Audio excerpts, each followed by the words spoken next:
Hi everybody, welcome back to 100% Mag. So we're joined today by Luca, who's an Arsenal fan. Used to run a channel called Arsenal Vlogs. He now runs a channel called This Is Luca's Life. You can go follow him over on that channel. I will put the link, of course, down in the description below.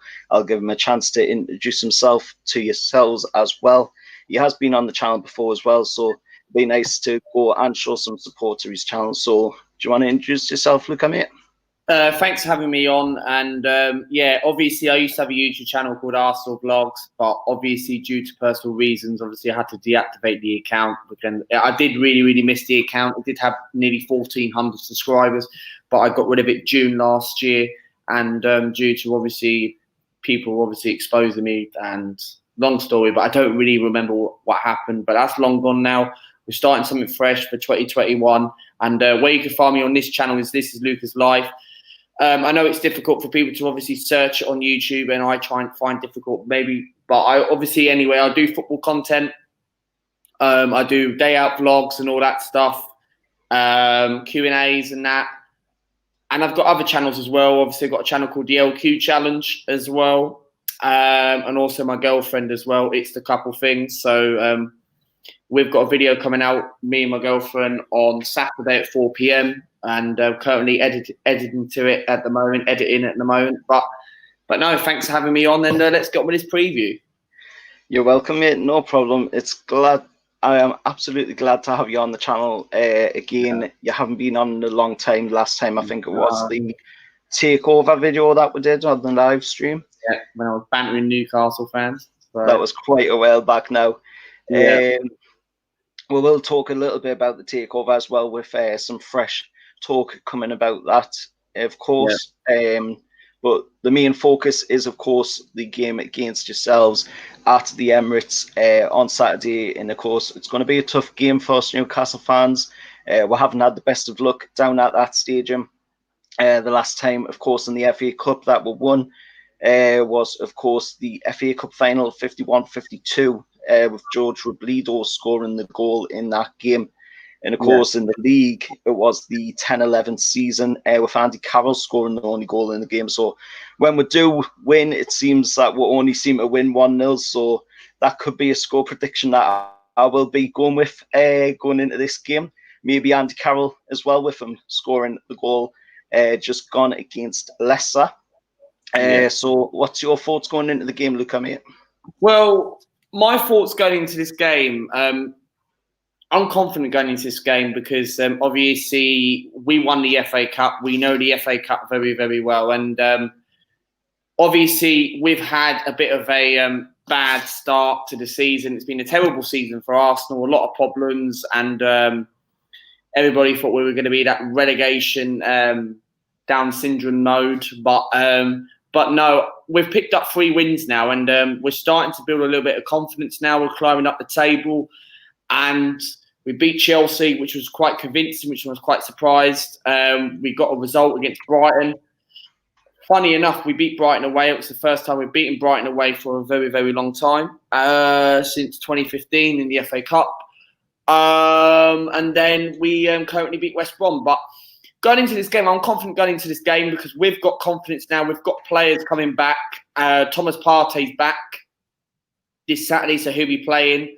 I think Aubameyang will be looking for a start because he will need a bit of minutes. Martinelli didn't play the last game against West Brom last week, so I'm confident going into this game. And not to disrespect Newcastle, but I do think both teams do have a bit of a problem this season. But I feel like this is a game where you have to look at it's very important for both games because with us, we've got Europa League coming up. We've got a very busy schedule. You lot are not on good form. You lot want Steve Bruce out. And for me, going into this game, I want to win this game because I want to build a little bit of momentum. And going into, because we've got 3 difficult games. We've got the likes of Crystal Palace next Thursday, Southampton, Manchester United. But obviously, we've got you on the Monday night again. So we will do a preview. Yeah. And I'm confident, like, we've got players coming back. I do think both teams will make slight changes because of the FA Cup, but I'm confident we can go into this game. And we have a very good record at the Emirates. Newcastle haven't beaten us since Carroll scored that goal in 2010. Yeah. So, yeah.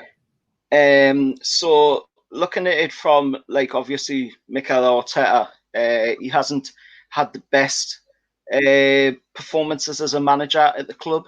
Obviously, it's starting to turn around a little bit now since the festive period. But what's your thoughts on Mikel Arteta as a manager of your club?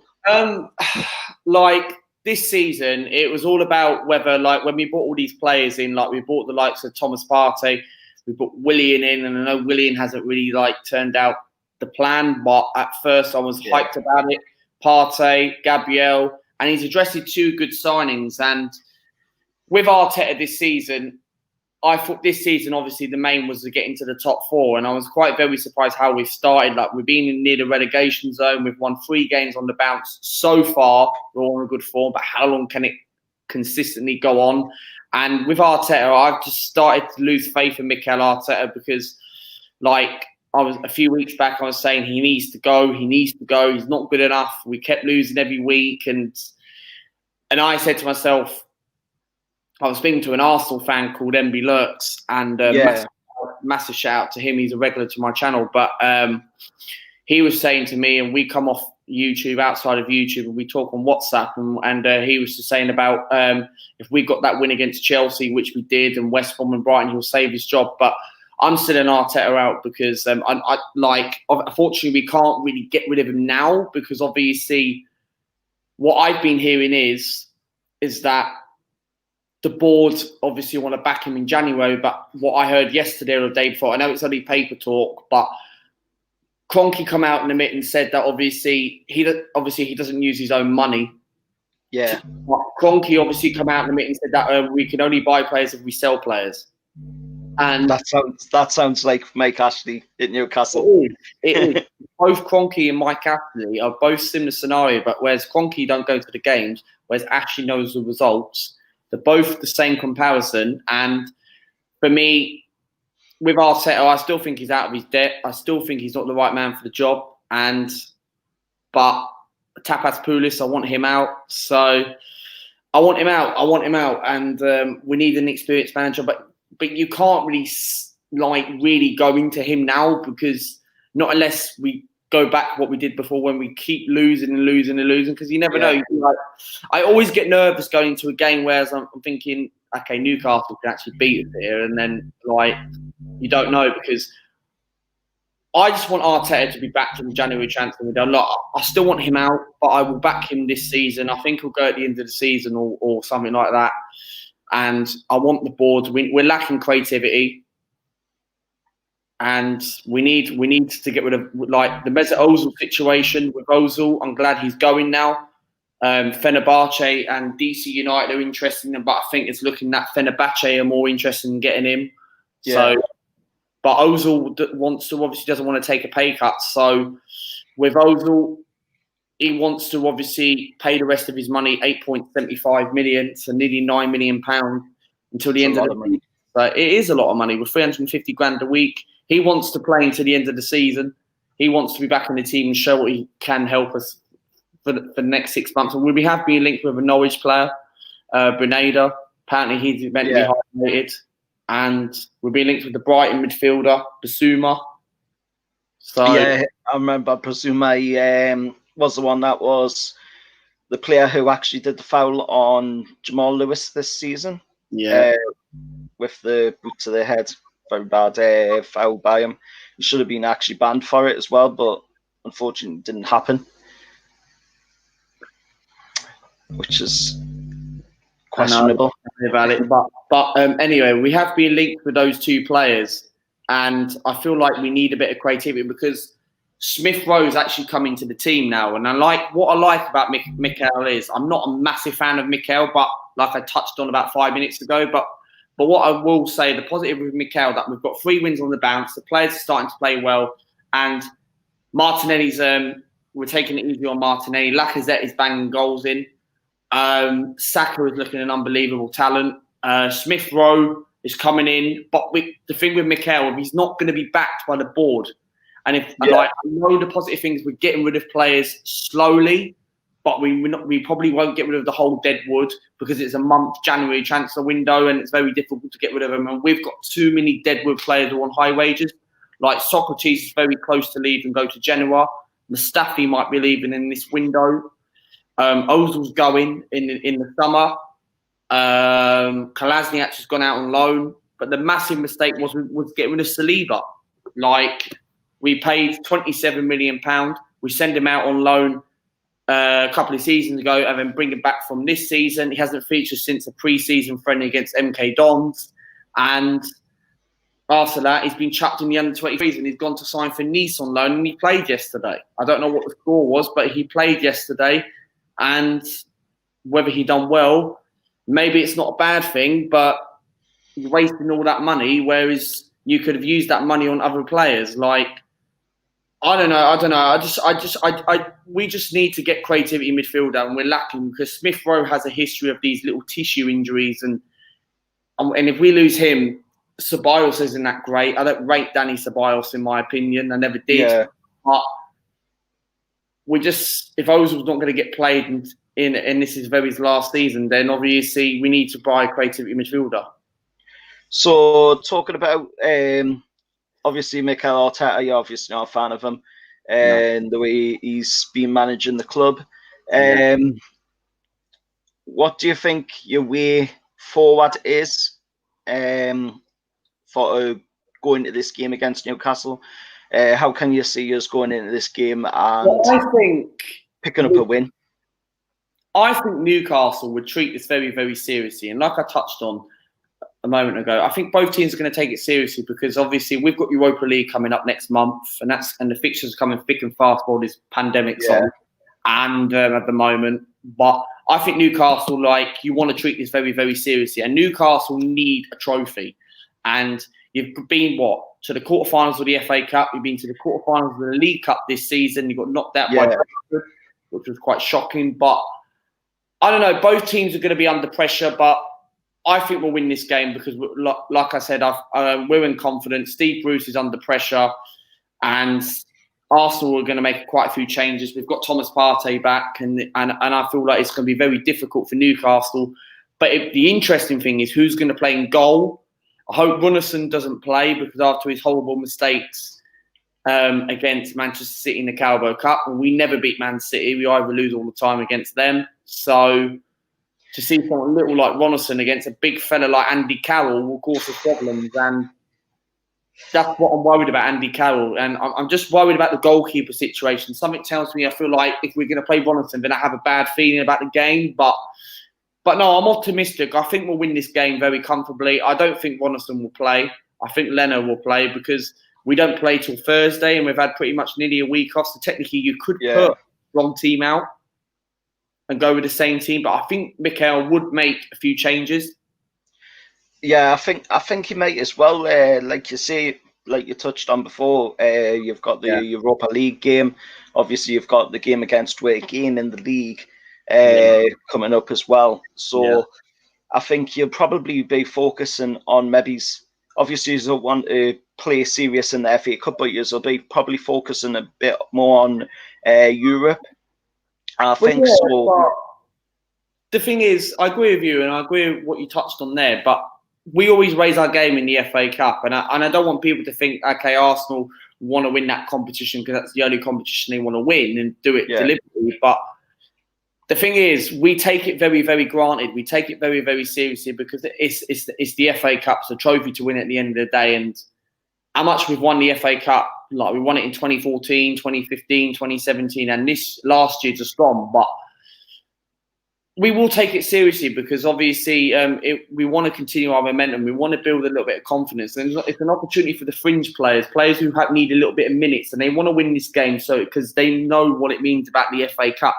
And Newcastle would obviously want to win this competition because Newcastle is an opportunity. Like, if we might want to take this seriously because obviously we want to try and get back into Europe. Like, we qualified for the Europa League through by the FA Cup. So it's an opportunity if we're not going to get Champions League football. Like, I know the table is absolutely matic this season. It's all crazy, and we're only 6 points off the top four. But I don't know, like, obviously we just need to pull a few wins together, go on maybe another 4 or 5 wins, and then you're right up there, and then you're in the top four because everyone's not that good this season. Like, the only team who I think you could put a run together, Man City are starting to get there slowly. Like they beat Chelsea, beat Manchester United, but Man City, when I looked at their lineup against Chelsea, I didn't think Man City their lineup weren't that great. There was no Aguero. They're missing players from COVID. They're missing Laporte, a very important centre back.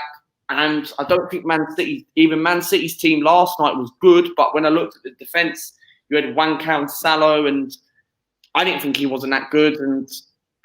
And it's just about, obviously, you need to put 3 or 4 wins together, and then you're right up there at the table. It's a funny season, and like we're only 10 points off top. So exactly, it's this season's been. I'm loving this season anyway. I'm loving it this season because we're close to the top. Yeah. Obviously, I'm not loving what Arsenal are doing because I'd rather be in the top 4. I'd rather compete in the top 6 and try and finish at least minimum 5th or 6th this season. And I want to get into the top 4 because when you get into the top 4, you can start challenging again and start rebuilding. Yeah, exactly. We can't keep going backwards and backwards and backwards. It's a never-end cycle. Like I was touching on before, this season for us Newcastle fans, it's been a, I don't want to say a horrible season because we've still done reasonably well, but it's not been great. It could have been better. Obviously, we've been going on with this takeover for so long now, which I'll touch on in this video as well. And get your opinion on it as well, Luca. But we've been going on with this takeover for so long now. It's about 6 to 8 months it's been going on, from what I can reckon. And it should have been done ages ago. Obviously, there's been a lot of political dealings in it. A lot of people with opinions against it. What's your opinion on the takeover? And when do you think, obviously you can't put time frame on it, but when do you think Newcastle fans, myself included, of course, could be seeing that takeover done? I don't know when this takeover will happen because obviously it was an opportunity for you to get this takeover. And do I think Mike Ashley will set up at the moment? No. But would a takeover come in right now because of this pandemic? So I don't really know what to say about that because I feel like you need to get Mike Ashley out. And obviously fans can't go to the game. We can't protest or anything like that. We want Stan Kroenke out. You want Mike Ashley out. But the way I look at it is that I don't think Mike Ashley ain't going to be going anywhere. That's the thing. We're all waiting on the arbitration and that with Nick DeMarco fighting in, obviously, Newcastle's corner, which not a lot of people know who aren't sports fans won't know who Nick DeMarco is, but he's one of the most renowned sports lawyers. He's top of his game. He knows what he's doing. He's part of one of the biggest law firms as well, Blackstone Chambers. Yeah. And he's won many cases. He even dealt with the case for Man City against their ban from the UEFA for the Champions League. So we've got some big guns fighting in our corner on this one for the takeover. Hopefully, it won't be long before it is through the door and we do get that takeover. And I think that's one of the reasons as well why Steve Bruce is still with the club as well. I think, to be honest, Mike Ashley's not wanting to get rid of him because he knows that it probably won't be long until the takeover's done. He doesn't want to sack Steve Bruce, end up having to pay compensation to him. And then takeover. So who was that? Sorry. You're confident of getting a takeover?